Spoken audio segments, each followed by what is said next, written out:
I'm upset. No disrespect, respectfully. But disrespectfully is disrespect. Don't be disrespectful. Those vile, disgusting Spartans. Poor little bro, them. And I'ma tell them why I'm mad. That vile, disgusting cesspool in Columbus. The other state, and of course, as always, I'm upset. Good evening, good people. It is I, the Maize Mad Man. We are back. Once again, I am joined here with my guy, Kinetic.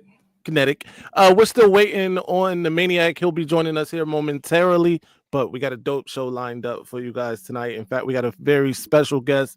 In fact, I'm going to let Kinetic do the honors today.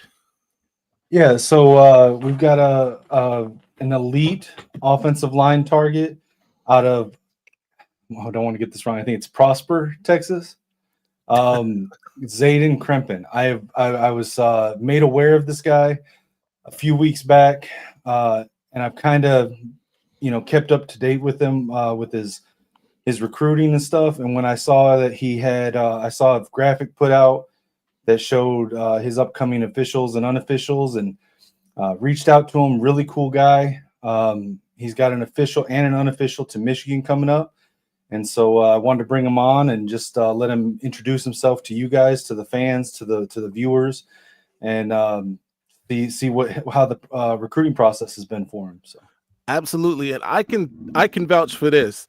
He is timely. He was here before I was, so big shout out for that.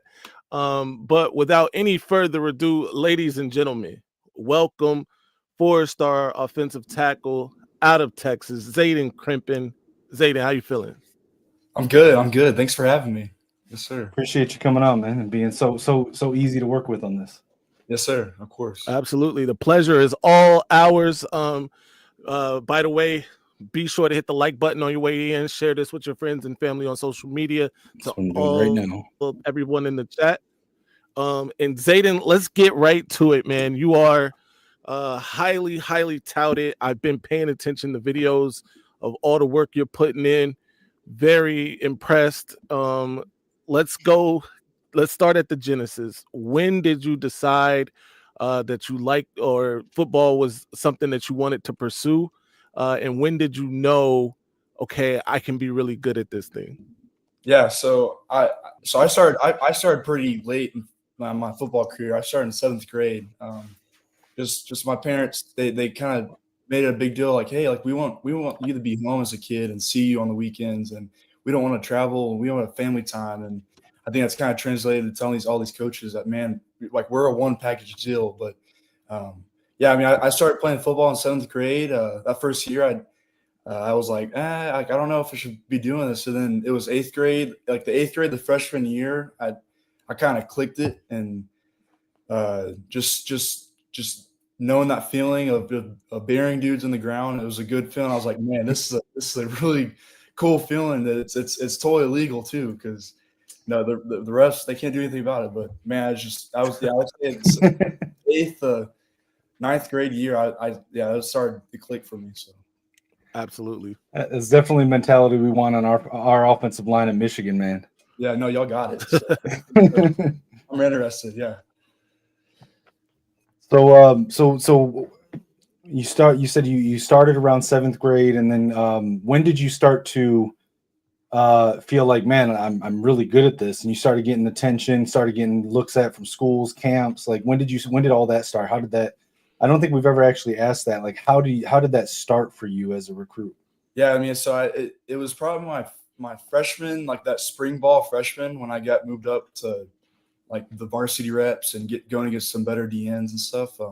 But my first offers, it's crazy. That freshman spring, I got offered by SMU.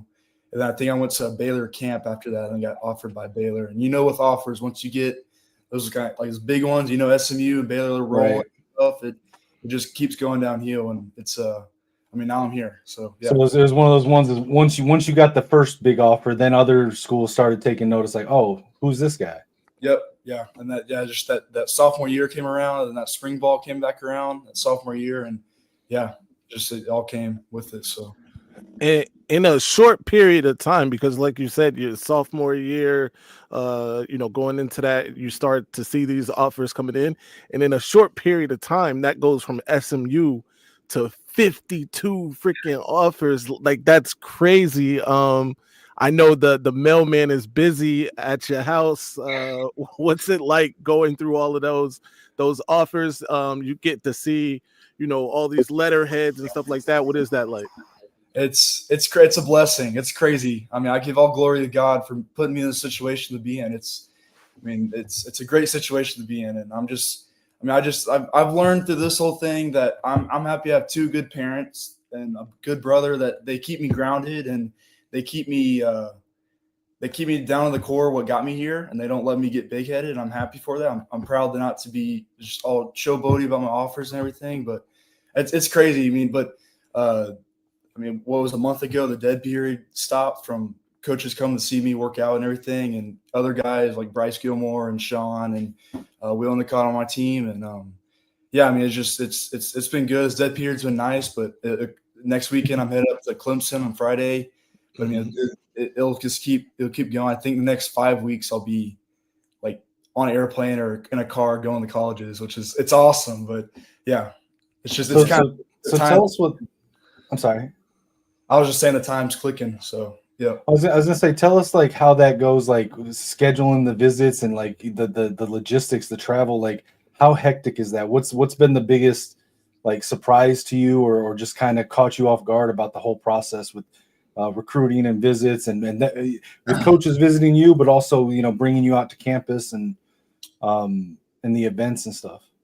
Yeah, I mean, I would. Yeah, it's a lot.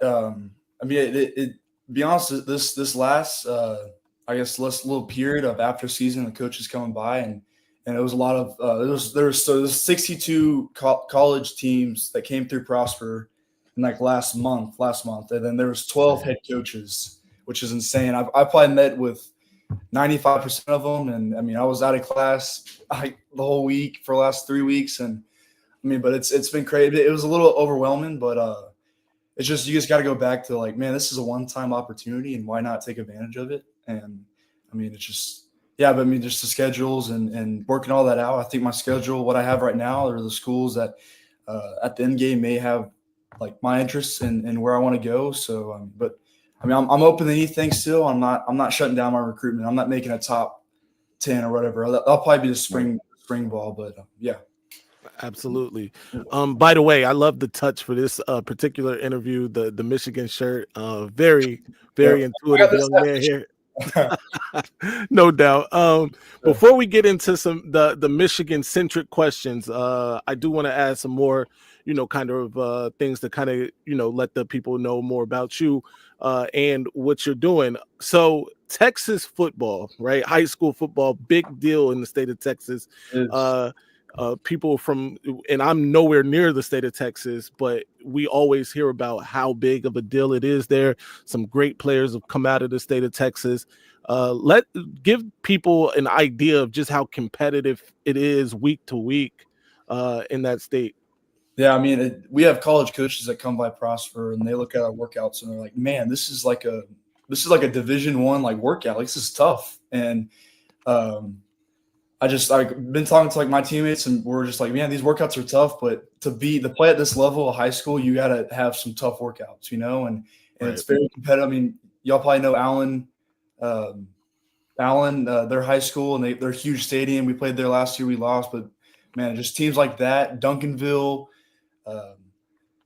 DeSoto, just big team. It's such a big area, and there's Denton Geyer. There's so much talent. And to be honest, that makes me better and the people around my team better. Because we're going against really good talent every week. And I used to live 10 miles away from here in Frisco, Texas, and they're a 4 or 5A team. And my parents were like, man, I think Zane may have some opportunity in football, so why don't we go play the best and make him the best at football? So that's when we moved to 6A at Prosper.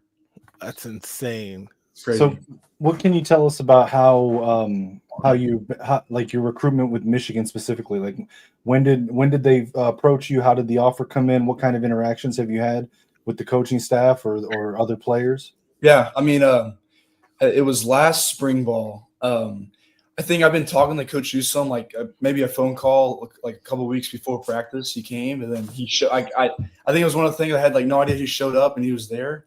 And then right after that, after my practice, he called me. He's like, "Hey, dude, like we think you have it, and we want you to be offered and everything." And it was crazy. And then last summer came up. We went to that barbecue at Michigan.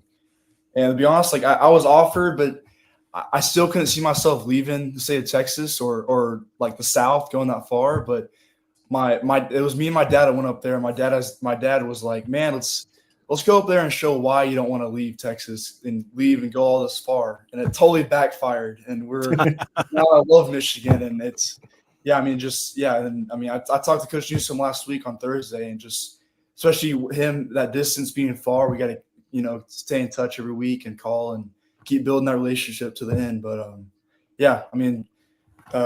went to a game last year. Great experience. I mean, 110,000 people.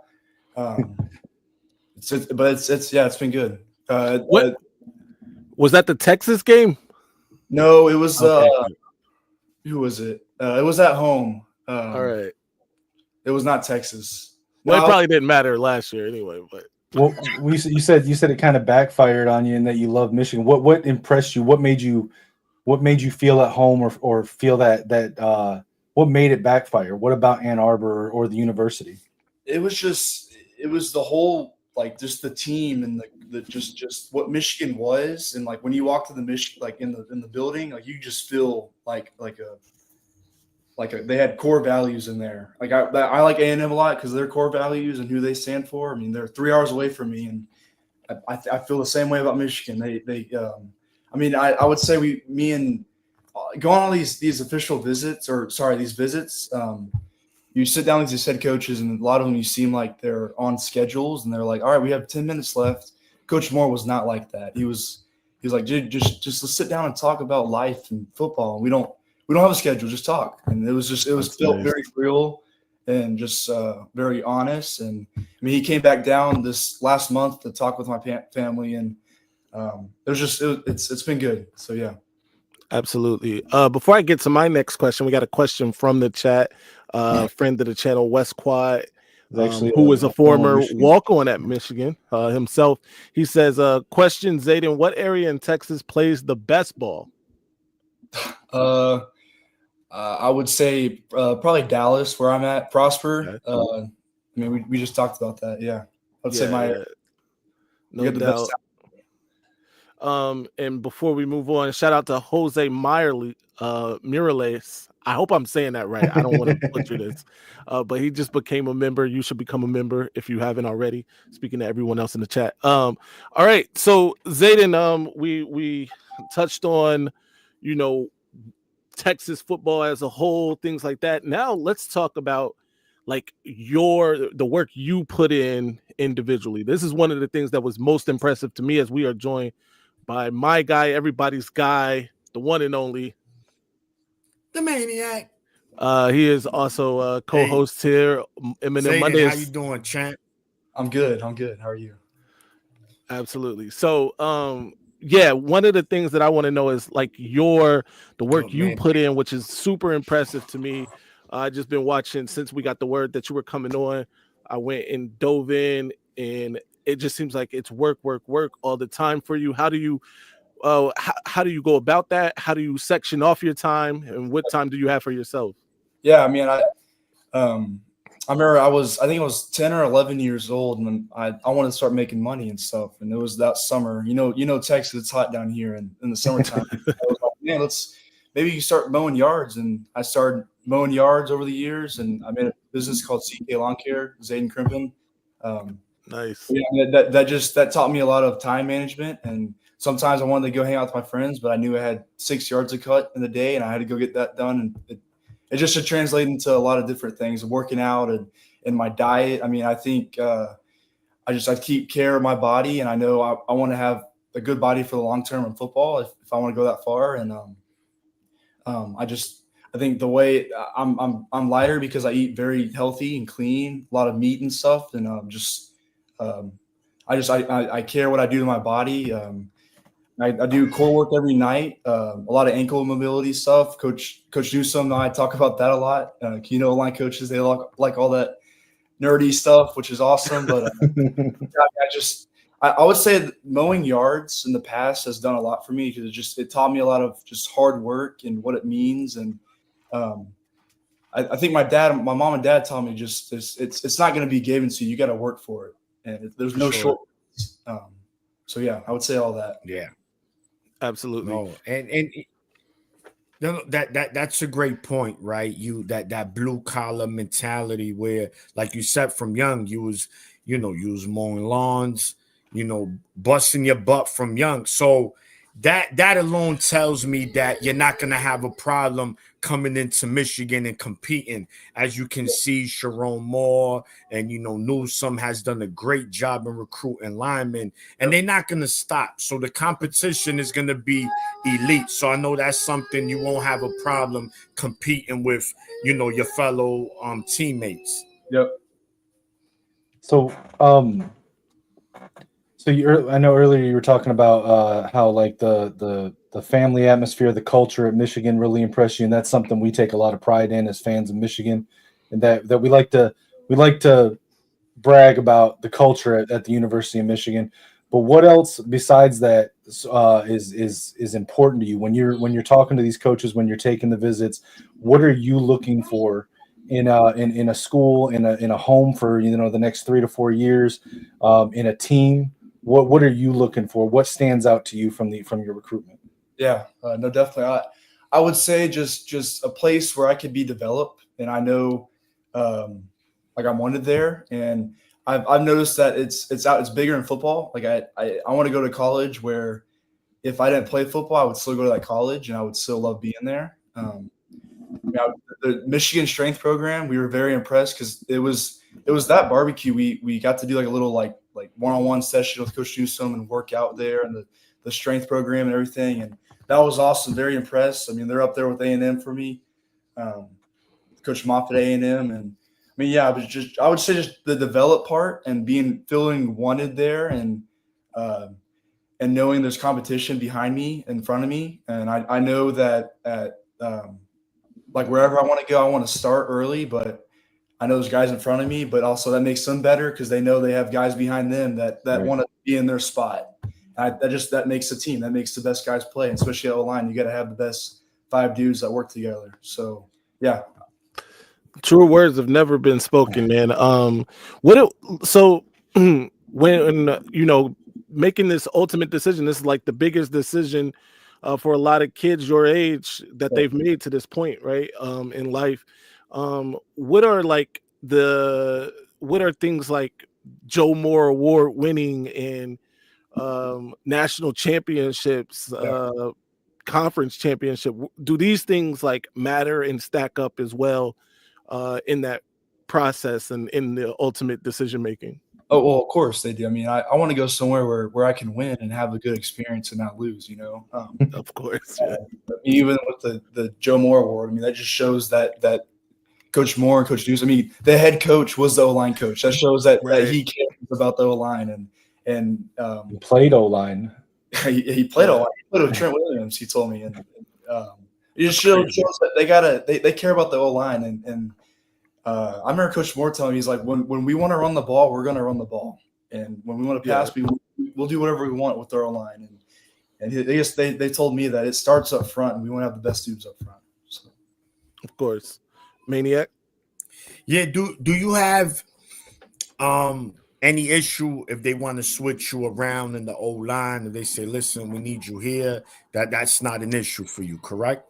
No, yes, sir. I mean, I think I could play anywhere. I just whatever the team needs me. I mean, I've been recruited as a tackle everywhere from our 52 offers, and yeah, I mean, I'm versatile. So that's great to hear. I mean, that's what we love at Michigan, because a lot of times we're looking for the 5 best offensive linemen, and we want to put those guys out there and gel together at, anywhere on the line. That versatility is a big calling card for Michigan over the years. So I'm really happy to hear that part. Yeah. So you mentioned, I know you mentioned Trent Williams. What are some of the players since you got into playing football that you've kind of looked up at and watched their game, tried to take pieces of their game, style your game after? Who do you try to emulate or kind of look to for pointers? Yeah, I mean, I started training with LPA, Lineman's Performance Academy, and 3 years ago, I've been going there every Sunday 3 years ago, and with my dad, and they just train a line and everything. Excuse me, but yeah, a guy named Clint Anderson and Coach Rob, they that's who I've been training every Sunday with, and it's funny. Clint Anderson, he trained Lane Johnson, or they lived together for about 2 years, and Wow. so Lane's been in my house. He's been in my weight room and everything, and it's cool meeting him and everything. He's been in my room and seen my. Is he kind of like a mentor for you? Yeah, That's awesome. No, yeah, I would say it's someone I look up to a lot, and just he cares about his body like I do, and I mean that's why I kind of got it all from, and so I would say Lane, and I mean there's a ton of different dudes. I mean, but yeah, I would say Lane. No doubt. I gotta be honest, I cheated a little bit. I went and asked somebody that we have had here on the channel before, also from Texas, is actually a Michigan commit now, Jalen Pyle, wide receiver. Asked him if he knew of you, and he said yeah. He said you guys are in a chat, and he texts you trying to convince you to come to Michigan. What's that like, man? I assume that you're probably in a bunch of different chats with guys from different places trying to talk you into going to their school. Like, what's that like? Yeah, I mean it's cool. I mean, there's guys that are committing early, and they know. I mean, they're happy there, and they know that they want to be there and be in that team, and they're trying to build a team too. I mean, I'm gonna do the same thing when I commit. I mean, I want to make the best team I can and be that leader. And so yeah, I mean, we're all cool and everything. And he's always texting me. He's like, dude, Michigan, like, come on, dude. Yeah, but we have a good relationship. So that's pretty cool, man. How's it been, the recruiting process? I know it's kind of like a double-edged sword, right? I know it must be a great thing. All these schools want you, but at the same time, can it be very exhausting at the same time? I mean, it can be if you let it. And I've told a lot of like recruits and stuff, like Langer dudes, and it's just like it's all on your mind, and it's a one-time opportunity, and you got to take advantage of it. I mean, because I'm never gonna be wanted this much in my life. So I mean, why not just take every ounce of it and be like, man, this is a cool opportunity to be in. And so yeah, just enjoy it, man. Shout out to our guy Lichmax. He's asking, what do you think of the Ohio State Michigan rivalry, and just kind of like when you're visiting Michigan or these other schools, like how much is that focused on in the recruitment, and what does that mean to you to sort of become a part of a rivalry like that? Yeah, I mean, it shows that they have like college tradition, and I mean, I saw the video of Michigan walking out to Ohio's stadium with like the Sicario music. Yep, right. Yeah. It's iconic. I had that on my room TV, like it kind of embracing it there. And, yeah, I mean, but yeah, it's something kind of attracting to be like, dude, I could play in that. Like that's cool, like a lifelong memory. So yeah. Absolutely, awesome, man. So let's get to it. I know we've had you here for a while. I want to get to some of the things that you definitely wanted to talk about. And one of those things, of course, is, strength and conditioning, right? For wherever you decide to go. Strength and condition, obviously going to be a big part of that. And you've kind of even touched on, the things that you do personally, the thing working with LPA, and things like that, obviously a big deal for you. So explain why that's important for you at the next level, and what you want from, strength and conditioning at the next level. Yeah, I mean, I would say just like me being in shape on the field, you can wear dudes down. And I had a buddy that transferred the Arkansas, Caden. He plays center there, and he's like, dude, like I'm a little lighter than some of these DTs, but my conditioning's better than them. In the fourth quarter, I beat them. And right. I think me, if you look at my film, I look the same the first snap to the fourth snap or the last snap. And And yeah, I mean, I would just say that conditioning side, and to be honest, in college, I've noticed that talking with one of these players and stuff, and that you're going to be with the O-line coach, but mainly that strength coach and the GAs behind the O-line coach, because the O-line coach won't be there all year. And the guys, I mean, they're not doing the real developing, but they're going to be with you the whole time, a lot of the time, and those guys just matter in the long term. Absolutely. Yeah, and also when it comes to recruiting, obviously every recruit has, you know, a coach that's recruiting them, you know, heavy. Let's just say, right, theoretically, you pick Michigan. Yep. You know, Newsome is the O-line coach. Let's say after your freshman year, he happens to get a job somewhere else. Is that going to affect you based on staying at Michigan, or you say, man, listen, you know, I had a relationship with my O-line coach. I think it's best for me to go somewhere else.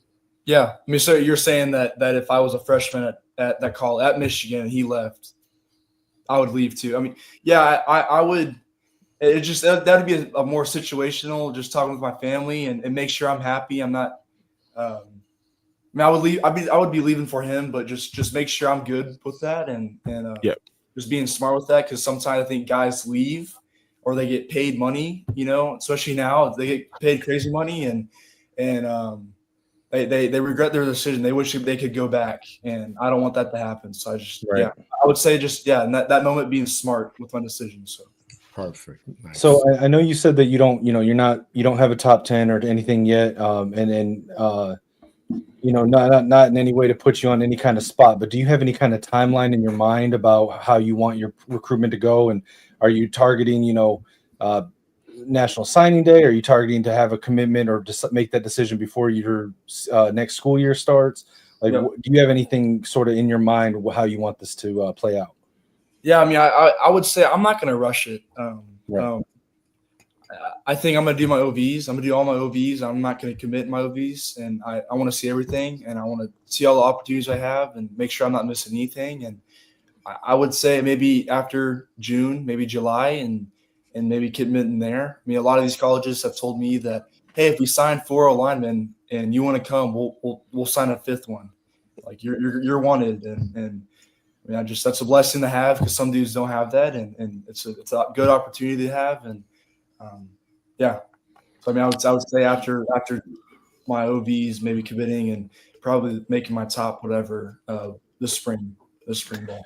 Awesome. One more. We'll do one more round of questioning. We'll let you get out of here, Zaden. So a question I have, and you kind of what you said just kind of brought it back to the front of my mind. Michigan this cycle, right, is rumored to be in some very big recruiting races with some other high profile offensive linemen, right? Yep. I know you mentioned, if we have 4, then we'll bring you in as the 5th and stuff like that. You saw how they finished the recruiting cycle last recruiting cycle. Ty Haywood, Babalola. These are all guys that, if you decide to go to Michigan, and this is our reference point, that would be your teammates, but also guys you would have to compete against, right? For time and things like that. Would, let's say, Michigan getting a guy like Ojo, who is also from Texas, I understand, and maybe a Cantwell, are those things that would deter somebody like yourself? Or let's say you come first, do you think that deters someone like Ojo, or vice versa? Yeah, I mean, I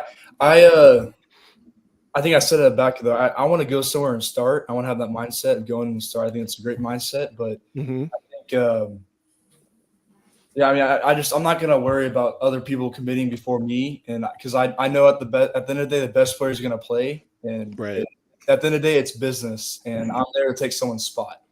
And it's nothing personal. I'll be your buddy at the end of the day, but it's football, and I want to be in front of you, and it's nothing personal. It's business, and I kind of understand. I've been trying to get that more understanding of that in the last couple of months, but it's really business, especially now with NIL and all that, and contracts, and revenue sharing. It's just the best player plays, and it's nothing personal. Just best guy. doubt. Not to jump out of order, but I kind of have a question I want to ask based on that right there. What's it like with that sort of dynamic where it seems like it would be at odds with it, where you might be friends with the and have close relationships with the guys that are on the line with you, but you got your spot, or you want another guy's spot, or that guy wants your spot. Like there's that competition. How does that work? Like, does that strain your friendships, or is it just like keep business and personal? I mean, I think I remember being at Texas this last or when it was like a junior day, like early junior day, like last month. I remember sitting down and just talking with some of the players, and they're talking about what we're talking about right now, just how they keep their friendship healthy and everything, and they just know that the best guy plays, and I mean they're still buddies at the. I mean they all live together. I mean they have to be cool, and you have to be cool and have a cool energy and practice everything, especially O-line, because everyone has to be on the same page. And I think also knowing that the guy playing next to me knows that I'm gonna give him my all, and the guy that's playing next to me, that they're gonna give their all, and just that relationship, a good healthy relationship like that. So and sorry for jumping out of line, Maniac. I just that stuck in my head when he said that, because we had that at Michigan this last year with the quarterback situation where we went through a couple different starting quarterbacks, and the thing that stood out to me was that the guys, like if one of the guys got moved up to starter, their biggest cheerleader, the guys rooting them on and give the first guy that over there giving them high fives was the other quarterbacks, and they didn't seem to let that affect their friendship, And so when you were talking about it, it just kind of struck that chord, and I just wanted to get your feedback on that. Yeah. Yes, sir. Yeah, and my last question would be, Zaden, how important is your parents in this recruiting process for you? Yeah.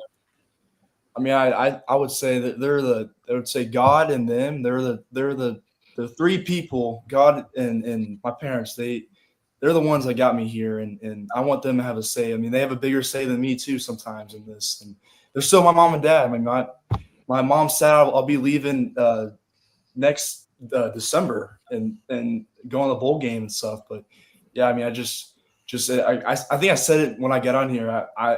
My family, myself, we're a package deal. So you're getting all of us, and I think. I mean, I remember Coach Houston telling me about Michigan, and their before the games they have like a camp out thing in front of the stadium with all the parents, and they get to camp out and talk with the ex-parents that had their kids playing for Michigan, and that's just cool. It's very appealing, and I know that that my parents will be good when I'm at Michigan or wherever I'm at. So, yeah. If I could ask this one more question, it would be, let's say theoretically that you did commit to Michigan, and you could bring one other guy with you to be on the squad with you. Who would you pick? Anyone. Any player that you know personally, like this is your guy, and you want to be the new Bash Brothers or whatever at Michigan. Like, yeah, that's hard. I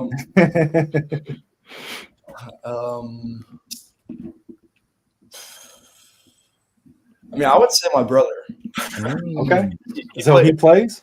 He plays tight end. He started playing. Okay. He's not the biggest guy, but he's a boxer, so he's a little feisty. Like I want to get in a ring with him. But, okay. Very nice. I would say him because he'll be playing tight end this upcoming season, and I think we're gonna have a brother relationship. Just killing some dudes, and that's pretty sweet. Awesome. So, yeah.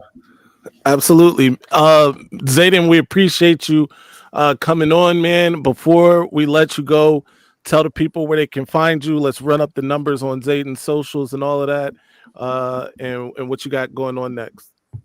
Yeah, I mean, I got Instagram at Zaden Krempin. It should just pop up like that. Just Zaden Krempin, Zaden, and then Krempin. It's on the screen, but yeah.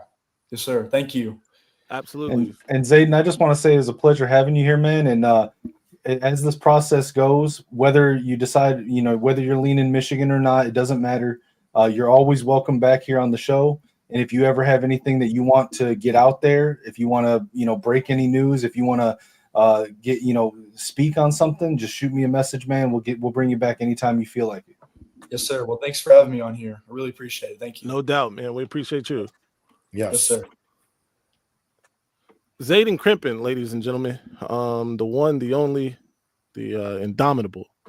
Zaden Krempin, 4-star offensive tackle out of Prosper, Texas, Michigan target. Has an unofficial and official locked in with the Wolverines. We'll see how it goes. Hopefully it goes well. I was very impressed again, man. I gotta say, we're batting 100. We're batting 1,000 in terms of these interviews and these young men. All impressive. What you guys think? I want to say I fully encourage everybody that's watching this right now, when you get a chance, go watch this kid's huddle tape. He's a monster on the field. For sure. No, I mean, it's the maturity, man, from these guys. Rock that mother's son. Oh man, his maturity, man, from these players, and it's like, man, at that age, I was a wild boy. I didn't have that mentality. So, shout to them, and of course, and just like Zaden mentioned, man, family, right? You have a core, you have something that keeps you together. And oh no, man, my mother, my dad, no, I can't do that. Over here, it was like, well, my mother ain't gonna find out. My father ain't gonna find out. That was my mentality. But obviously, man, these kids have bright futures, and now they get the biggest incentive, man. Now they get paid to play in college, so he's gonna get paid, right? We don't, again, we've had our man here many times. We don't really get into numbers deeply, but they pretty much know your worth, man. So, shout to him, and that's what you want, right? And you want a dog, but a mature dog, right? Not a wild dog. You want somebody that's gonna come in, listen, take instructions well, and criticism constructive. Like, you being soft today. All right. As a matter of fact, go back to your dorm, man. Go sweep your dorm. Go do something. You ain't doing, mommy. You don't want your mother. Your coach yelled at you. Why? You want to know? Well, you better. You know what? Tomorrow, you better be throwing dudes all over that field, because you better not call me again, crying, talking about your coach yelled at you. Right. And the parents got to also understand that. And I think we've heard that. Like, I know Jake Butt mentioned that one time, that he was like, yo, man, like, I don't know. He said his father was like, yo, bro, what? You better not even think about quitting. Right. And, he stood with Michigan, and it all worked out for him. So I just think that, that's why family is important, because, they can sway you one way or another, right? Just imagine that, right? You from Ohio, obviously your family most likely are all Buckeye fans, and they recruiting you. They are, unfortunately. Michigan. Yeah, I know. And same thing, with Michigan, your parents grew up Michigan fans. You like, but to me, if I was, my child was being recruited, I'm going to tell him or her, listen, I need you to make the best decision that's for you, man. Go with what's in your heart. Right. Well, and I just want to say, I think you look at a lot of the targets that Michigan's going after. I mean, just look at the ones we've had on the show, or the ones that, our guys over, on our other channels, friendly channels, that have had on the shows. And like, it speaks to family, man. It speaks to the parents. Like, a lot of these kids are coming on here so mature and like just intelligent, and you can tell that they have that stability at home of parents that look out for them, protect them, but also like push them and try to help them be great at what they're doing, and always have their back and that support. And it's not just the parents either. We've had Cliff on, and the way that he, mentors a lot of these guys and gets them, on the right track to life. So I just want to give a shout out to the family and the parents and the mentors and the role models that are helping these kids and doing it with the right intentions. Like, that's great. Not just for the sport that we love and the team that we love, but for these guys as men. No doubt. I love seeing it, man. Maniac, I'm glad you're here now, because I probably butchered this guy's name. I want you to tell me how to say this last name. Oh, Jose. Madman trying to make amends here. You know, it's funny because it could go. Is it like Moreles? Yeah. I thought it was Mireles. Mireles. There we go. Close. All right. Shout out to Jose though. He became a member today. You should become a member. Yes. No doubt. Madman butchered the name twice. Nah, Yes, bro. right. I'm the name Mireless or something Don't first worry. time. It was I'm bad. the name butcher, so don't worry about Right. Shout out to Mello who's in the chat with this vile, disgusting Yo, what's Block that? O. What, And these little what's drops that? of poop here. It looks like. Yeah, poop. Hey, I just want to point out like all the Buckeyes that wanted to trash JJ missing one throw in the combine last year, and then Will Howard goes out there and has the performance that he had, which is being widely panned as one of the worst combine performances of all time. Grossness. I think Mello was trying to tell me and Maniac that Will Howard's a first round pick. Not Second at all, round. No, man. he said we got a He's bet. got potential to And be I a backup, but screenshotted. he's not. We got a bet. He All right. says Will Howard will be drafted in the first 2 rounds. I said absolutely not. Yeah. No, he's at best late third, but probably All more right, like late man, fourth or early fifth. We're gonna let you come up here. He's in the late. He's getting drafted late 8th round. There's no 8th round. He going first round in the CFL draft. The Chick-fil-A Sea Lions. Hey man, we're gonna let Mello come up and then we'll get into what you see on your screen. Jack Tuttle is the new assistant wide receiver coach for the Wolverines. I got some thoughts on this. Wolverine fans might not like, but we're gonna talk about it. I mean, they're normally better coaches than their players. So. How many times am I gonna have to say I told you so? Like I called it. Like you call what? I've been saying since I first started coming on the show, Jack Tuttle's going to be on the coaching staff 2025. I kept saying it, and y'all laughed every time I said it. No, we need receipts. I don't remember that. I remember all the other things about you. Definitely Wink. You was right on the nose with Wink. We were impatient. You were. So take it easy. To be fair, I was saying QB coach next year, Jack Tuttle, 2025. Right. But you know, whatever. He's still a coach. He's on the coaching staff for 2025. So let's stay relevant. Yeah, yes, that's what Will Howard's going to be. Yeah.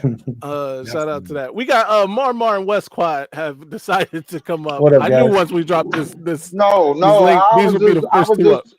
I was just chilling, man. I like to just watch the show off of this. So Mar, West Quad. Before we get into other topics, let me ask you guys, what do you think of Zaden? Great, a Michigan man. I ain't gonna lie, bro. Like, period. There hasn't been a kid that's been on any of these interviews where I was like, "Fuck that guy" or something like that. Like, I don't think I would ever. I don't think I would ever do that. But Right. you know what I'm saying? I'm gonna have to be honest. If it ever comes to that, I'm gonna be honest about it. Like, yo. But no, I mean, like crazy, first of all, man. I mean, to be honest though, first of all they're willing to give up their time for the channel. So you know I'm not gonna do that anyway. But I'm just to be honest, I haven't gotten those vibes off anybody yet. Now you get an OSU comment on here. Might be a little different. It might be a little bit different, exactly. Hold on. I think we got the man of the hour is coming up. We're gonna let y'all cook for it. We're gonna let y'all get y'all. Hey, Manic, I just want to highlight Boxer Maniac real quick. Go ahead. Boxer Maniac, off topic. Yeah. That was a knee. Tank Roach. That was a knockdown. Yeah, that's it. And now when I was on your show, what I was saying about Secure will give it to that man. Yeah. So you were Mellow, man. Mellow was saying, we was in the chat, Mellow saying the same. I said, listen, man, what up, Mellow? What up, baby? How you doing, bro? Hey, Secure Steven will body that boy. Absolutely. Oh man. Absolutely. Y'all out here writing checks to Shakir go at the cash, bro. Yeah, he gonna cash it. Exactly. We'll see. Hey, I'm just excited to see Will Howard become Mr. Irrelevant. Oh, Lord. Here Who said comes that? Melo's here to protect his quarterback. First off, let me tell you something. Number one in completion percentage, number one in QBR. The only quarterback that had a good day was Jackson Dart. The rest of them look like trash. And it looks pretty smart that Cam Ward and Shador didn't throw. I mean, it does. honestly. I mean, it does, but it doesn't, because like Maybe they would've when I embarrassed see guys that aren't injured and they choose not to throw or not to test in the stuff, it's like, what are you hiding? Like if I was a GM or coach, that'd be a red flag to me. Let me pose this though. Let me because this is, and I think they're gonna throw. Both of them are gonna throw at their own pro days, right? Yeah, facts. Yeah, Okay. but that's but I get it. The pro day is scripted. We know scripted. that. You're protected. It's literally built to make you look. But what good. I think is the most important though is that you're throwing with guys that you know, right? Yeah, if exactly. you go out here at the combine, you don't know these guys that you're throwing to, which I do think, adds a level of difficulty, right? For and if sure. you do well in that, then you look better. But at the same time, you don't know the speed or the route technician that this person is or anything like that. I don't know. I saw JJ's first day of camp videos with Justin Jefferson. He didn't have a problem hitting Justin Jefferson this first. I mean, day. well, Justin Jefferson's a different human being too. Like, Yeah. that's like comparing a Ferrari to a Chevy Cavalier. Right. Let's not do that. But yeah, okay. So Melo, you said first 2 rounds. Yes. Okay. Please, thank you. First Thank you. 2 rounds. This I don't guy think he's should going be right. before I don't think he's going before the. We're going if to I- kill pro day. If I was betting, I would say fourth round, but I mean at best late 3rd round. Bro, I'm gonna be I honest think- with you. I'm a little nervous because of what happened. The narrative. But he needs to, if he goes in and dominates pro day and you put on the film and you see like the entire country in completion percentage, QBR, he threw for 4,000, over 4,000 yards, 35 passing touchdowns to 10 interceptions, almost 10 rushing touchdowns. And you got to think about, he had 2 backs in the backfield that had 1,000 and both had 10 touchdowns. Yeah, so that takes away attempts from him for throwing down the field. So Here's my counter to that. I Davis think Warren that, could have had those numbers if he had Jeremiah Smith and Ibuka. who? Stop it. Stop it, right? And we're not going to let you do that. Hey, cut his mic. Who? He on timeout for 30 No, who seconds. he said? I know he didn't say Davis I Warren. said Davis Warren would have those numbers if he had Jeremiah Smith and Carnell. We are Davis. not doing this. So Look, this is what I'm here's saying. how. Now, I'm gonna So be here's how I honest, see him going. Okay, I'll let. Can I get Lynch Max? Go ahead.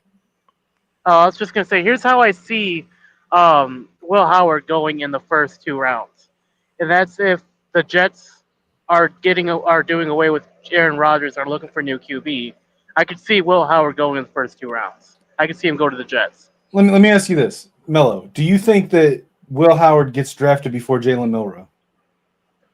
I would personally, Because he's being projected 3rd round. Jalen Milroe can throw the deep ball. That's it. He can't throw anything else. I think Jalen Milroe should be a running back.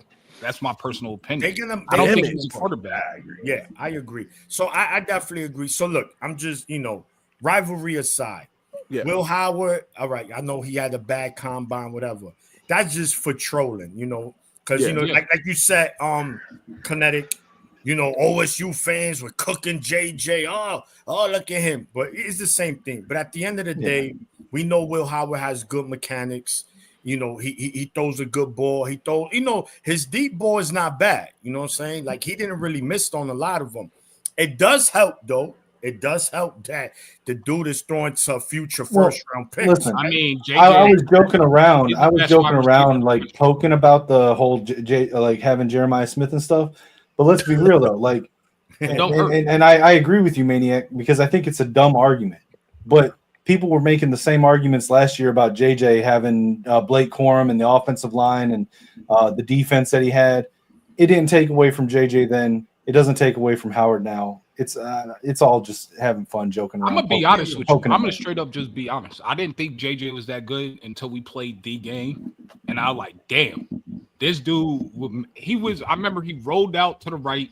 He about to get hit, threw across his body to the left, and it was a dot. And I was like, oh shit, we might be in trouble. Watch what happens in the NFL this If year. that didn't impress you, right? That Go to did. the Rose Bowl. Watch what happens in the NFL this year. Watch. When he had that future first round defensive player coming at him, he had to catch That's his teammate. That's his teammate now. Oh, he had to catch it with one hand, turn around, throws a dart so Roman Wilson gets cooked. Listen, I think Ryan Day definitely made a mistake taking Kyle McCord over him. Y'all got to get off Kyle McCord's back. Yeah, Ohio But State we need to make Hey. it be known. The only reason he took Kyle McCord over him is because Brian Hartline wanted Marvin Harrison Jr. And he was like, "Yo, if we get him, we could get package." Hey Mello, what kind of odds will you give me on a bet that Kyle McCord gets taken before Will Howard in the draft? Who? Kyle McCord. Damn. But I don't Kyle know. That's McCord, gonna be too McCord's close, coming man. out this year. Yeah, Kyle McCord's coming out. Yeah. Oh, yo, listen. I think Kyle McCord might it's weird with NFLs. It's based on what they need, right? So somebody might like Will Howard's athleticism over Kyle McCord, hence a take him. They're like, listen, we got a good quarterback coach here. We're gonna coach him up. We good. Because you remember the NFL is evolving, right? It's just these quarterbacks that can move, right? That you got to be multi-dimensional. So, Will Howard does add to it. He's not like the most athletic, but he could run. He got some wheels on him, though. Those are facts. Hey, Bruce, I don't want to hear any more Davis Warren slander. He's the Buckeye killer. Get that right. Hey, respect the champ. Natty champ in the Listen, house. Hey, I've been letting y'all cook, bro. I'm not impressed with let them quarterbacks, bro. I think this Hey, whole Maize, class is you gonna add too. like the whole. We talk about Jackson Dart going in the first round. This class is garbage, bro.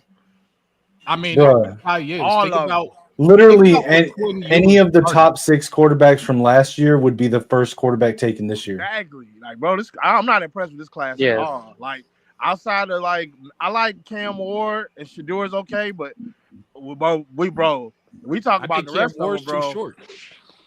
I'm not. I don't think either one of them is going to be a superstar in the league. They're going to be at best a serviceable starter. A bunch of Will Levis. Why? First, Jackson Dart is the best quarterback in this draft class. You're wilding. We're about to drop you anyway. Hey, no.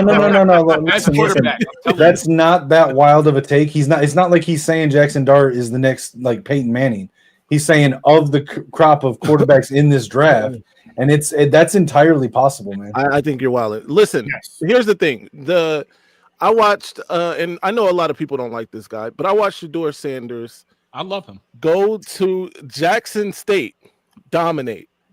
Then go to Colorado with no offensive line to speak of that first year, dominate. And then this year, obviously, they didn't have the wins. Either year they didn't have the wins to back that up. But he, as an individual, dominated yet again, right? Over 70% completion percentage for his career, I think, in college. He's pretty good. And with a serviceable line, he'll be, I think, can be very good. That said, look, we gonna move on. Black Hat, you haven't got to speak yet. All right, people. Thank you for having me on. I'm about to drop off. I did a 2-hour interview with Gary and Conley. I'm tired. We'll check that out. All right. Gary Conley, the point guard. No, the one that committed to the team up north and then switched. Yeah. He's from. He actually from Trotwood. He from right around. He from the Dayton area. Actually, I know what you're talking about. He went to Massillon. I don't know where that is. Trotwood, Madison. Oh, that's by you. Yeah. I know. But he's a bum. I appreciate you. You're crazy.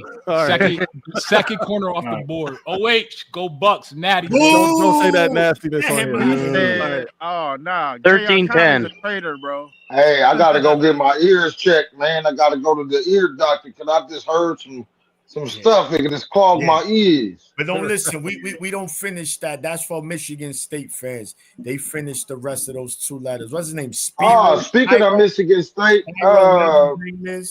Maize, what they talking about? They trying to get rid of. I just seen that on a video. They trying to get rid of the bottom tier teams in these conferences. They should. Ohio State. They will, except for the ones that are the only teams in major media markets. But it'll happen. Yeah. So no more Rutgers. No, Rutgers will stay because Rutgers will stay because of the media market. In New York. Yeah, we New need York, New somebody. Jersey. Westquad. We need somebody to clothesline every year. But like Hey. Northwestern, like You teams right. like Northwestern where they already got Illinois. That's what that I I team think in they East should keep Lansing is for. Northwestern over Illinois. Well, my point Yeah, is they'll keep one of Northwestern them. academically. They'll keep one of them, but I wouldn't be surprised to see the other one drop because Sure. they are, Purdue can go. they just have to have a team in the media market. Yo, they don't have State to have would the second dominate the MAC. Who? They would dominate the MAC. That's where they belong. Michigan State. I mean, they already recruit like a MAC team. Exactly. No doubt. Facts. They'll be All the right, man. Alabama of the MAC. Getting in recruiting battles with CMU. That's crazy work. Yeah, that's a fact, Melo. You can't get rid of Rutgers. Yeah, Black Hat, I'm sorry, you got cut off again. Yeah, no, that's good, bro. The only thing I'm gonna say about this draft class of quarterbacks is just basically, we don't. I think right now Cam Ward and Shador are the top two. Everybody else is a bunch of question marks. Mm-hmm. Yeah, I agree with that. I will say that because I followed the draft pretty most close, and likely I have Georgia heard a will lot of come good out. stuff about Jackson Dart. Yeah, but you got to remember, guys, this is the same nonsense every year. Name me every single year. Oh, this quarter, Zach Wilson. Oh my God, this guy's the best one. Look at his pro debut. He throwing passes. Look at him now. He a Taco Bell supervisor. Yo, you talking about the milk slayer? The milk slayer himself? give me a Supreme Crunch rep, fam. Throw that. Actually, he's a different. Hey, don't leave your mom around Zach Wilson, bro. That's all I'm That's a fact. Zach or Josh Gaddis. He the mother's yeah, Well, I mean, hey, I mean, also she was a baddie though. I can't get mad at Josh. I ain't mad at Gaddis either, bro. Also, if you look at the previous draft class, I mean, I love JJ, but right now, Dak Prescott has better stats than JJ right now. Okay, that don't mean nothing. I I still take JJ over Dak right now, and by the end of his career. Oh yeah, no, I'm not saying that JJ's bad. I'm just saying that right now. Oh yeah, for sure. I'm not disputing that. JJ's gonna have he will have his opportunity. He's got Justin Jefferson, Jordan Addison, TJ Hawkinson. Like, come on. Oh yeah, no. I'm just saying. He's got one of the most QB friendly offenses to play in. Yeah, he's gonna do phenomenal next year if he's the starter. That's for sure. I was just saying, like, as of this year's stat book, Dak has better stats on paper than Nobody care about the current stat book. If you no real football fans are worried about that. All right. So hey, Dak always puts up numbers. Yeah, we gotta move forward, gentlemen. So Jack Tuttle. Yeah. I appreciate y'all coming on. Stay with us. We gotta get some other things done. My guys. Jack Tuttle is Michigan's new assistant wide receiver coach. I'm gonna hold my thoughts. I'm gonna let y'all go on this. What do you think? Go ahead, Kinetic. I know you've been waiting. No, I mean I like it. I mean, dude spent the last 4 years? How long was he at Michigan? Basically being an assistant coach in training the whole time. Like, that's why he came to Michigan. He got to basically be an assistant coach with JJ there under Jim Harbaugh. I think he's going to be fine.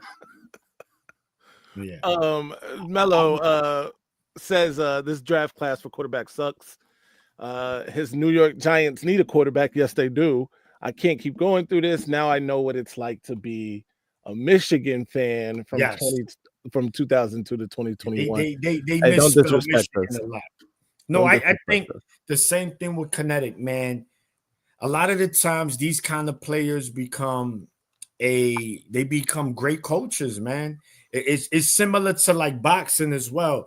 A lot of trainers weren't really good fighters, but they were great trainers. So I think Jack Tuttle, again, someone who's played for Michigan a couple of years. He's familiar with the culture, familiar with the coaching staff and the players. So I think he's going to do fine as well, right? I hope so. And at a position where we've been not so good last season. So being, he's a quarterback, that's going to be weird how that works. But again, It doesn't. I mean, at least it's a QB adjacent position. Like, yes, it's just the mind, right? It's the mind. You just know, as long as you know how to coach. Say, listen, right. You run this route, and like you said, you're a quarterback. You're very familiar with the route tree because you're throwing to these guys. So, well, and you can speak to them from the perspective of the quarterback, like, so they understand what the QB's seeing and what they're looking for. So I can see how it would translate. And I just want to say, listen, I wouldn't be surprised if Mikey Keene's looking at the same thing.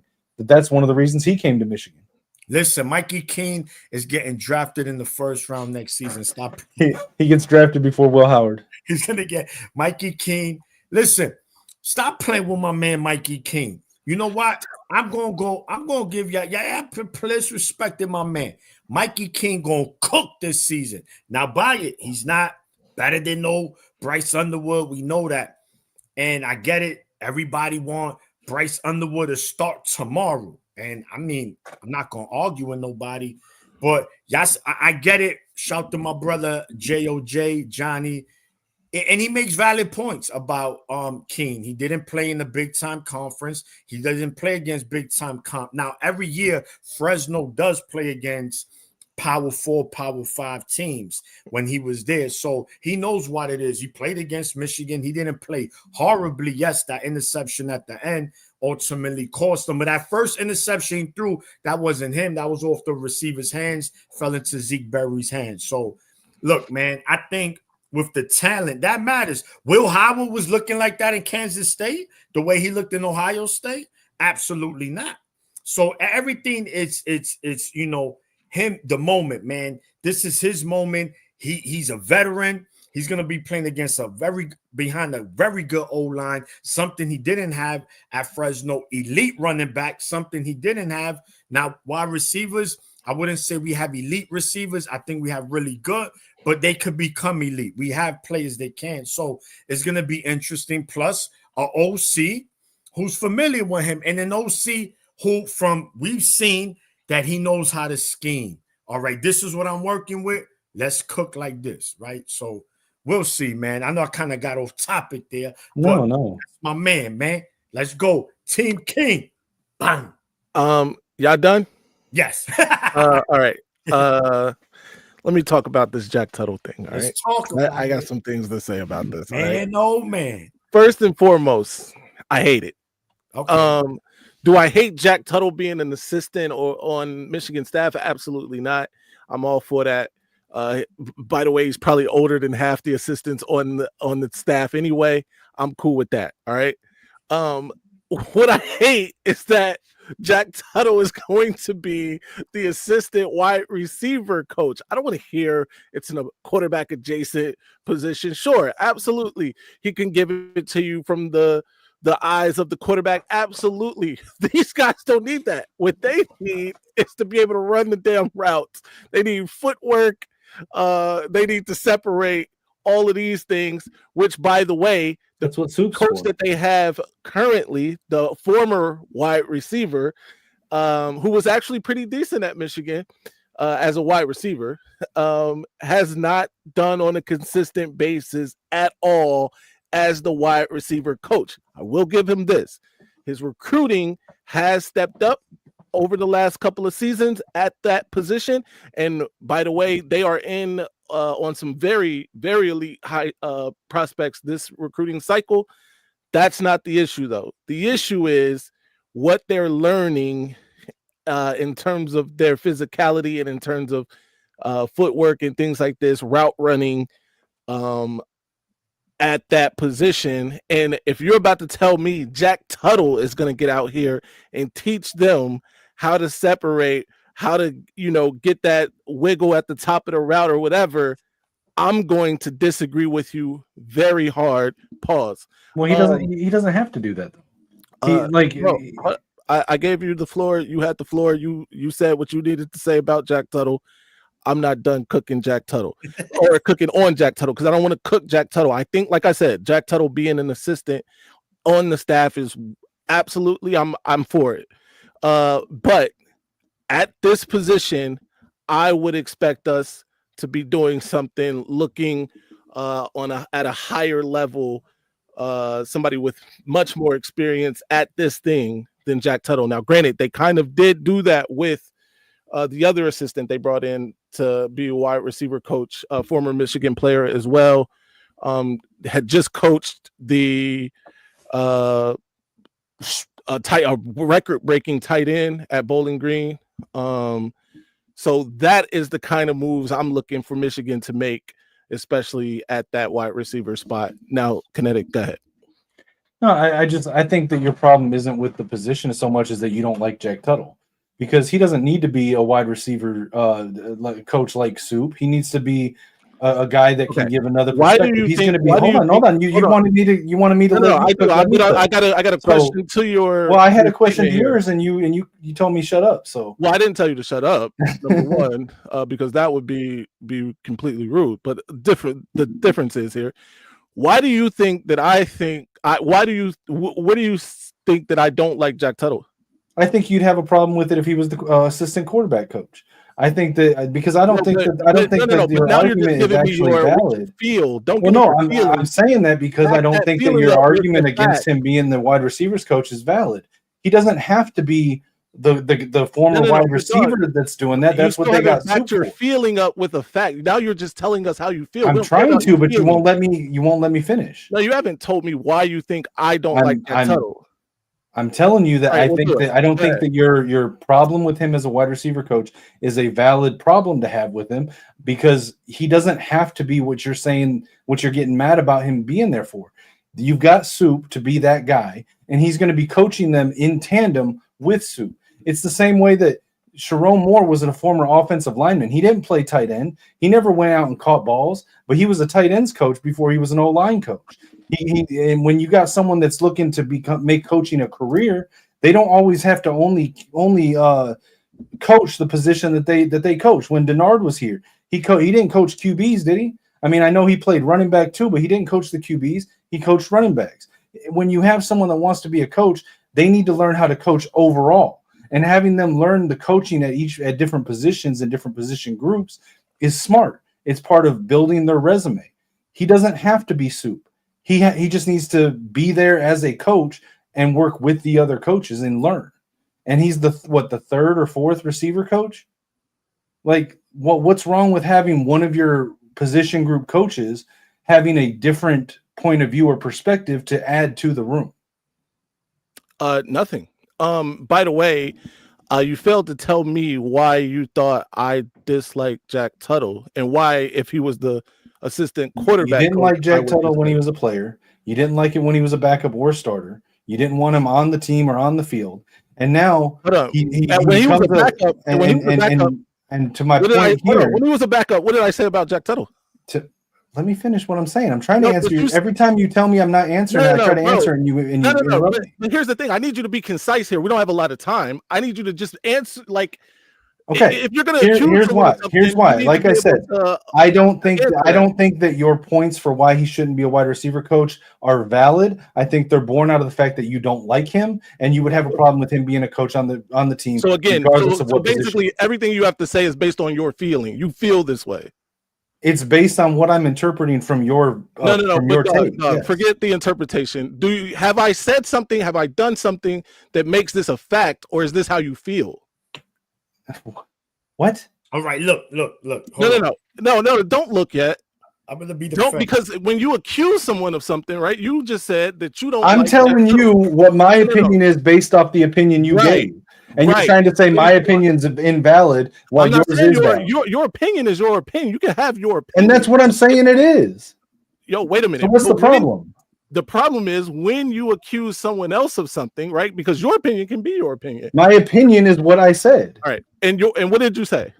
That I don't, from what you said, I believe that you don't like him as a player, you don't like him as a coach, and you would have a problem with him no matter where he is on the team. Because of a feeling that you have. Based on what you said. And that's what I said.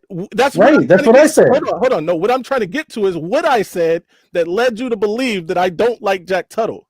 The fact that you were saying that he shouldn't be a wide receiver coach, and the reasons you were giving don't seem valid to me. I don't want to. This is obviously you can't give me the answer that I'm asking for. I'm giving you the answer. You just don't want to hear it. You're incapable of giving me the answer. It's all right. No, I'm capable. I'm giving it. You're incapable of understanding it. That's not my problem. Hold on. Because now I feel like you're insulting my intelligence here. All right. So so we can do this. Maniac, I know you got like 4 minutes before you gotta go. We got all night because now I really have to get to the bottom of this.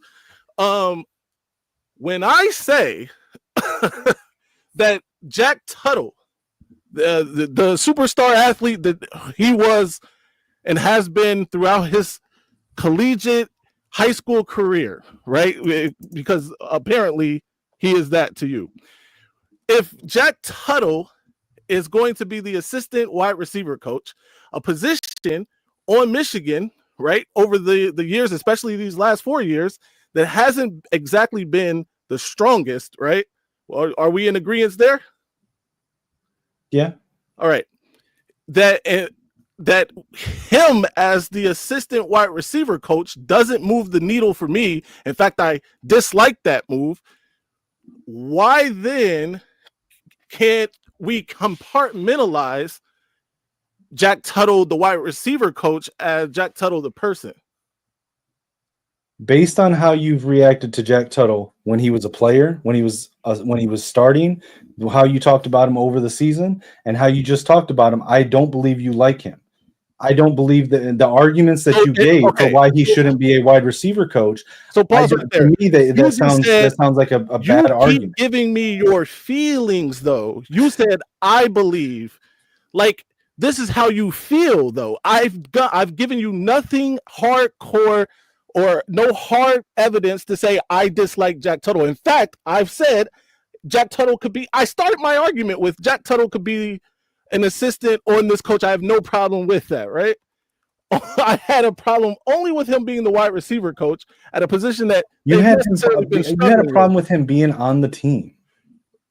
Bro, tell me when Jack Tuttle wasn't a backup where I even mentioned Jack Tuttle or had a problem with him. You had a problem with him every time he was on the field. Because he wasn't being a backup anymore, right? I think everybody did, though, Connecticut. Okay, like, what are we talking about? But listen. Except for those first couple of drives. Every time he played. But look, this is what all Madman did was tear him apart. Now he gets hired as a coach, and all Madman's doing is tearing him apart. Based on that, I don't believe Madman likes him. But he's giving, all right. Tearing him apart would be like, no, it's all good. It's all good. Yeah. Clearly, you feel strongly about it. It's all good. We feel. I'm off Jack Tuttle. Yeah. Until the wide receivers go out here and get 1,000 yards, I won't ever mention Jack Tuttle again. Jack Tuttle gonna have our receiver room looking like Jeremiah Smith next season. Absolutely, and I hope he does for Michigan's sake, for the wide receiver's sake. Yeah, I hope Jack Tuttle is everything that Bellamy thinks he is. This is a season he got to show up, man. Absolutely. All right, gentlemen, we have to say goodbye to the Maniac.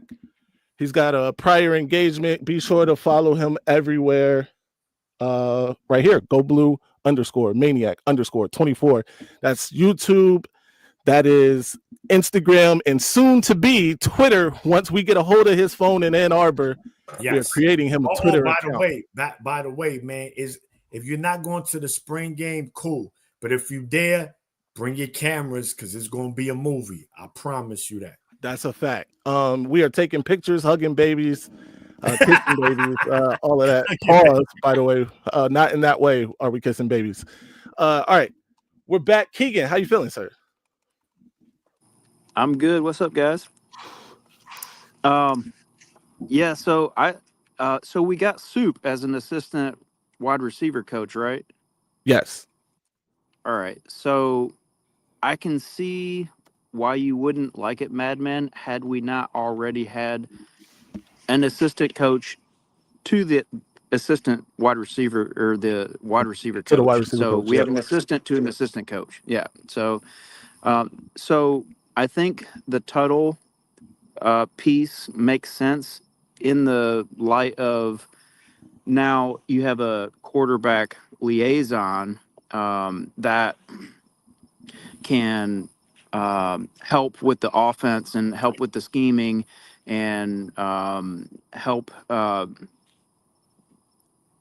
coordinate with the wide receivers what the quarterback is thinking. So I get what you're saying. The having the ability to understand a position, having played it, and working on things like slowing down before a route or like a rip swim move and man press. Like I get all that stuff, but and so you want an assistant to help you in drills, right? So I get that, but so the other assistant would be more of a liaison to the offense, and it would also be that Tuttle could spend more time, with a coordinator or with the head coach, and relay things to Ron Bellamy. So in that light, I think it's a good hire. If it's just about coaching wide receivers on like skill set, it's a bad hire. So with Soup being in place, I think that it's a good decision. And can't we have more assistant coaches now anyway this year? Yeah, Absolutely, there's no yeah. limit. Yeah. So that's my thoughts. Yeah. No, listen, I don't necessarily disagree with that. I think my biggest issue was that it just didn't move the needle. Like it doesn't. I don't think personally that it does anything to improve the room. Now, if what you are saying, if what Kinetic is trying to intimate ends up happening, right? Then that's excellent. But what I think it is more than anything else is just getting him that experience, right? As Kinetic mentioned too, to be if this is what he wants to do in terms of like his career path, right? Be a coach at any level, then he should probably, get that experience at all these other positions as well, which is fine. But he could have done that at Bowling Green, where Soup came from, which might even be too high for most people's first jobs. But that was what I took issue with more than anything, is that sure, you want to be a coach, that's excellent, but this position right here specifically, where Michigan has struggled to really put anybody or get anybody head over heel, even back to when Michigan was getting 5-star, 4-star guys at this position, 5-star guys at this position with DPJ and the 2 4-stars and Tariq Black and my guy in Houston right now, whose name is Nico, right? Nico Collins, right?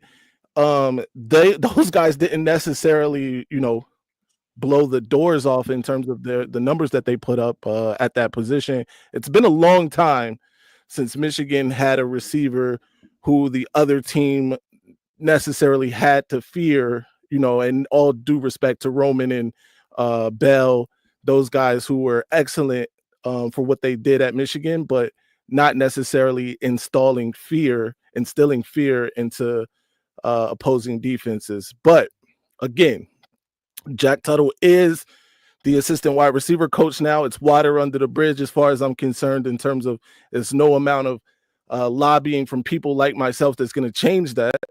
So we'll, see what happens. I mean, here's my opinion on it. Like, I don't think that I think him being in the wide receivers room does bring some value to the wide receivers room and the coaching in that room, because again, he's able to bring that perspective that Soup might not have from his experience as a quarterback. And I think that, if this had been 2 years ago or whenever they made the rule change a year ago, Sharon Moore probably would have just made him an analyst or a GA. And he could have done that here.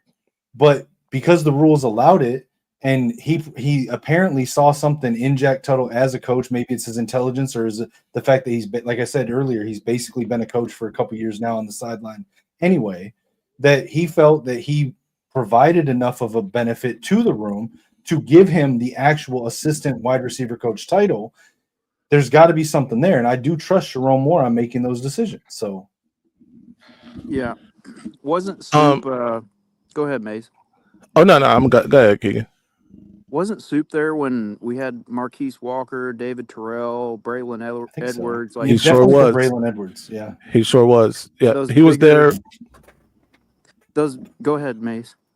Yeah, no, he was there for David Terrell as well, I believe. So that time through, heck, I think he was there with Jim for a minute too. Yeah, I'm looking up to see when exactly he was a coach. So I think that's important to the whole equation because we're trying to implement bigger bodied receivers now. And wasn't Ron Bellamy like a 6'1" middleweight type guy? Yeah. It's 2003 to 2007. He was assistant head coach, wide receiver coach at Michigan. Yeah, but he was also there a time before that as well. Well, he was there from 95 to 2002 as a player. He was a assistant head coach. No. He wasn't a player in 95. That's what it says here. No, he's never mind. You're right. No, I'm sorry. It had it listed wrong. Yeah. 88, he was a GA. 95 to 2002, he was a wide receiver coach. 2003 to 2007, he was wide receiver coach / assistant head coach. And then in 2015, he was also an assistant coach. So I like the Soup hire. Mm-hmm. Thank you for that, Kinetic. I like the Soup hire because it's a good recruiting piece because he has experience developing bigger bodied receivers, which we're trying to do now.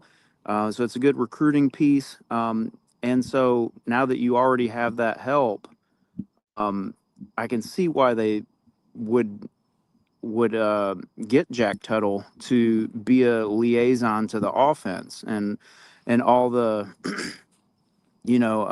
coordinating. Like, I don't know how to analyze it, but like having him help out throughout like game weeks with the play selection that they're running, how they want to incorporate that in the current week, because it's like there's only so much you can do when you're independently doing drills with your group. So right. I think I do see a side where it's helpful to have Tuttle understanding the playbook and committing his focus to that, and then helping them prepare each week. So that's what I got. No doubt. Really quick. Go ahead. I was gonna say, just real quick to point out, I just noticed some people might have already seen it, but earlier tonight, EJ Holland crystal balled Matt Ludwig to Michigan. Yep. That's a tight end. The tight end, by the way, for people who don't know.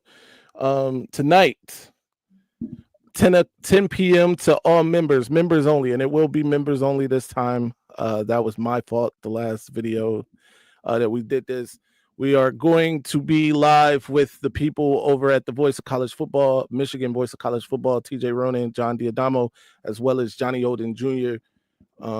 Tonight, 10 p.m. Myself and Kinetic will be over there. Maniac will be doing, he has a previous engagement, so he won't be there tonight, but we will, and we're going to be cooking. Myself, TJ Ronan, debating whether or not Dusty May has earned this extension. We spoke a little bit about this yesterday, but we're going to really dig in tonight. Make sure you are there. If you're not a member, become a member. Jose Mireles, I just messed that up again, who just became a member tonight. He can come over there. So the rest of you, get on that. Keegan, we appreciate that, man. Appreciate your perspective. Always welcome here on the channel. Sometimes you just got to do what you got to do and with your brother here. Marmar, are you what up, though? What up, though? West Squad is back. Hey, can I ask y'all a quick question? It's related, but it's not related. Y'all's opinion, if you're comparing two wide receivers' stats through the same number of games, what matters more? Or what order of importance would you put on these stats? Targets, receptions, yards, touchdowns. What do you think matters more in comparing two receivers? That's Julio touchdowns. Jones. That's the Julio Jones conundrum, because Julio Jones was a hell of a wide receiver, but they never got that man the ball in the end zone. Right. So what do you think touchdowns is the biggest stat, over yards or receptions? I think so. I think they all matter. I I'm trying. Well, I Facts. mean, touchdowns is the moneymaker. That's how you get paid. So I mean, that's a tough one. I mean, the more I think about it, like G says receptions. I think it's touchdowns, man. You got to put it's like if you work in sales or whatever, right? You got the people in the back that are paying bills, right? That's the money outbound, and then you got the people that are putting their money on the books. And the business, the people at the head of the business always like people that are putting money on the books. That's why they get those incentives and things like that. They get the dinners and the nice gifts, right? The people in the back, they get a paycheck. But those people that are putting money on the books are always, the manager or the owner's favorite. And in this case, if you scoring touchdowns, you putting money on the books, you putting points on the scoreboard. That's what's important. Full disclosure, the reason I asked is because I saw a comparison of Justin Jefferson and Randy Moss through their first 5 years, and some of the numbers were surprising to me. Yeah, because Randy wasn't a big. He ain't got he's not gonna have a bunch of receptions, right? His thing is probably more yards and touchdowns. Taking the top off. Yeah, and like it just surprised me a little bit. It's right here if you want to see it real quick. Justin Jefferson's nice, no doubt about it. But you can see right there what I was looking at.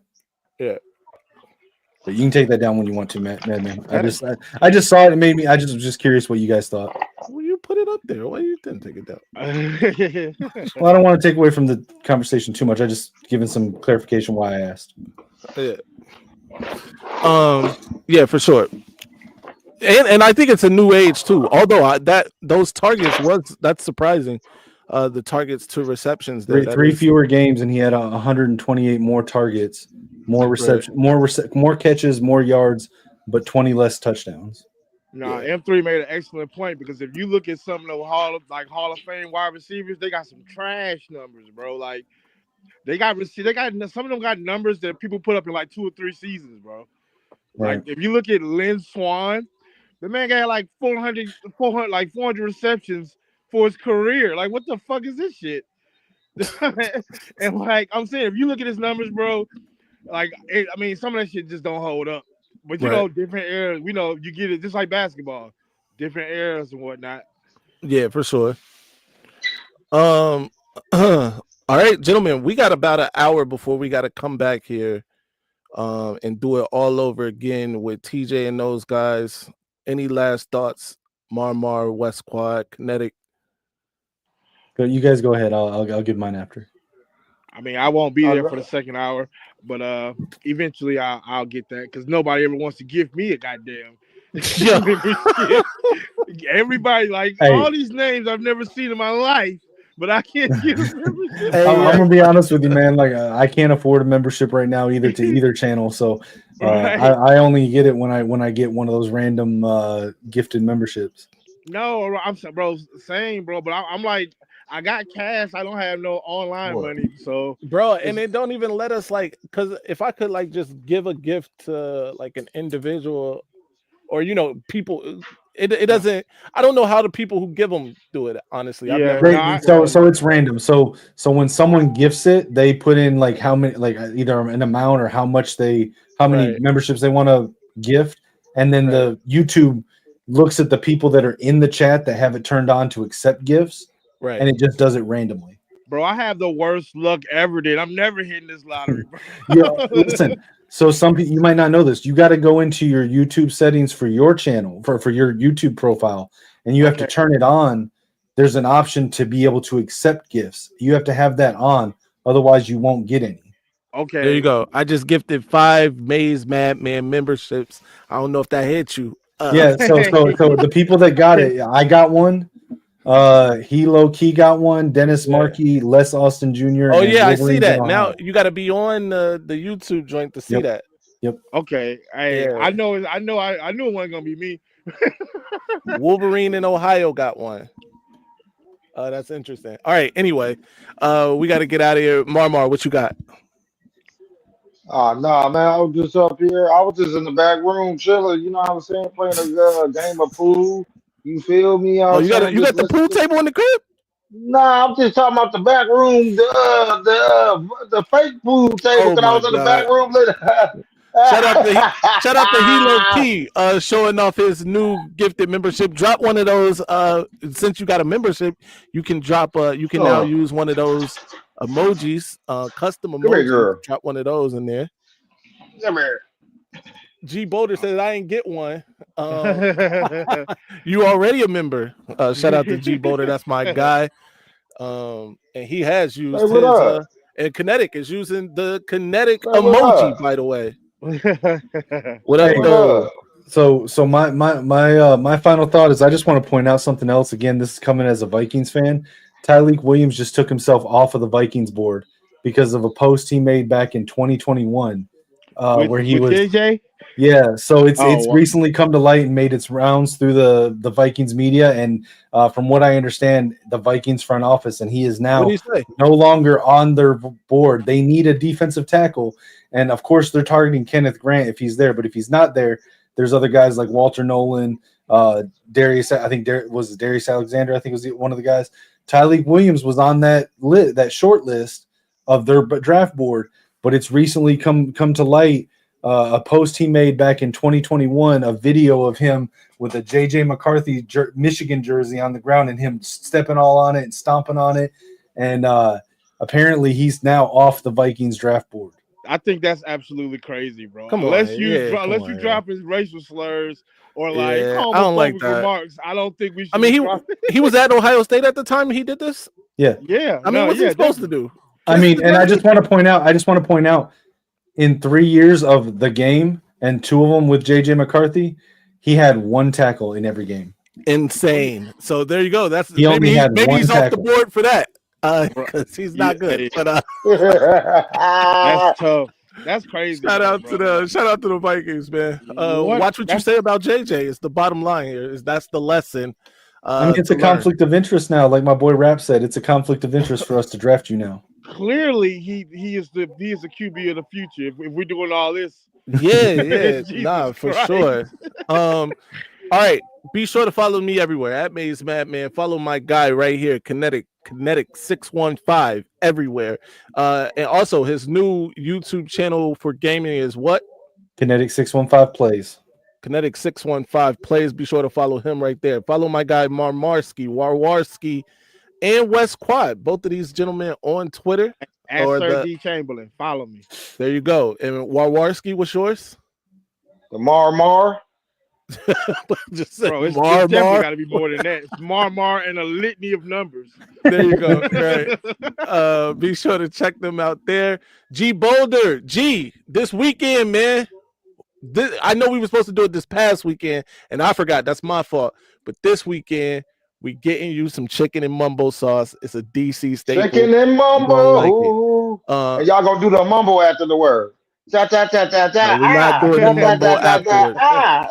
We're definitely gonna do that. All right. Until next time, you guys know the slogan: stay angry, my